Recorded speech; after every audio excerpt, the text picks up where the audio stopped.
Greetings, friends, family, and survivors. Yep, another smoky morning as Northern California is, or really Central California, and the Bay Area is burning up.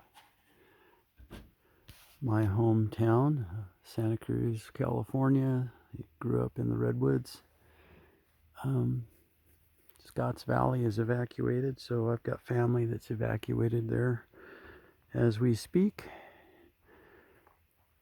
So this water caddy has been a lifesaver, and I know some people when they go to build a home, they just park their big RV or their motor home or their fifth wheel on site. And well, this is what we have. And as you know, pastors typically don't make, tons of money, right? So we just going to use what we have. And I'm so blessed to be able to have wood from the mill to build what we need to build and knowledge to do it. But we're thankful for the little camp trailer we've had for an awful lot of years. Paid $200 for that thing. But there's no bathroom, there's no shower or anything, so we had to build one. And so that portable water heater and the little water caddy right there with the solar power, and it provides lighting for the building, it's just worked beautifully. And the little water caddy slides in and out of the back of a pickup truck if you need to. So this is the system that we use to fill the septic tank. I've got one more tank load to go to do the leak test on the tank. So we got a couple of food grade totes, IBC totes, and a Harbor Freight pump. And, that dumps that tank in 10 minutes, which is kind of nice. So I'm rethinking.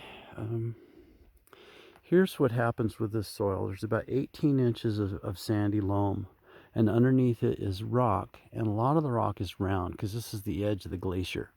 So the glacier came down through Crooks Canyon and rolled boulders. So a lot of the boulders under here are round. Obviously, there's no river around here, so the only way there would be round rock is from a glacier. And so I was originally thinking about providing the cap for the septic system from the lower half of the property.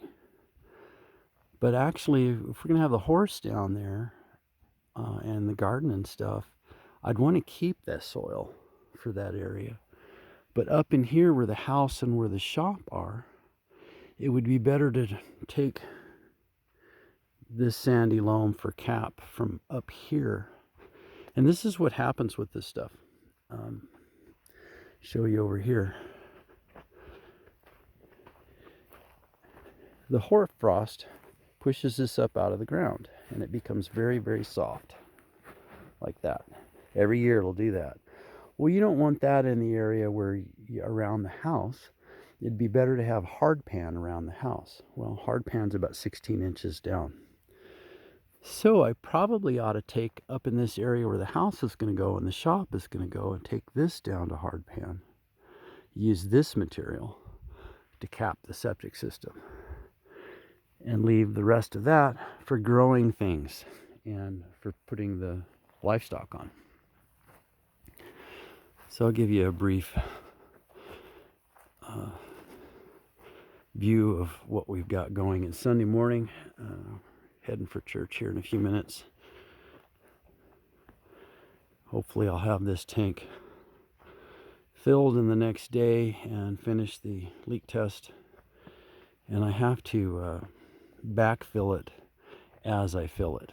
So right now the water level is right about there. So I need to backfill one more time, one more charge of water, and then we'll be ready to record our leak down test. Of course, I'm not anticipating there being any. And we've got 375 feet of infiltrators. So I've got a 1/4 inch drop to the first distribution box. The house has to be on a 24-inch stem wall right here, and you have to pack 24 inches of dirt against your stem wall for frost so you don't move your footing from the frost. So there's plenty of drop there. And each of these distribution boxes are exactly the same plane. They're all level. And then each one is kicked down to the leach field. So this is the first infiltrator system I've ever even seen in person. And then the secondary system would go in that area. And there's just barely enough room to do it here. Barely. So the root rake has worked well. We made an awful lot of dust, that's for sure. All right, I hear Carol calling me for breakfast. This will probably be the only video I do for this trip. It's been too busy. You know, the truth is, if I got a tripod out and set a camera on it, the dust would destroy the camera, no doubt. You wouldn't see anything but dust. And it doesn't, by the way, it's not windy every day. It's just windy at the right times of day. Oh, there she is. All right, folks, have a blessed day.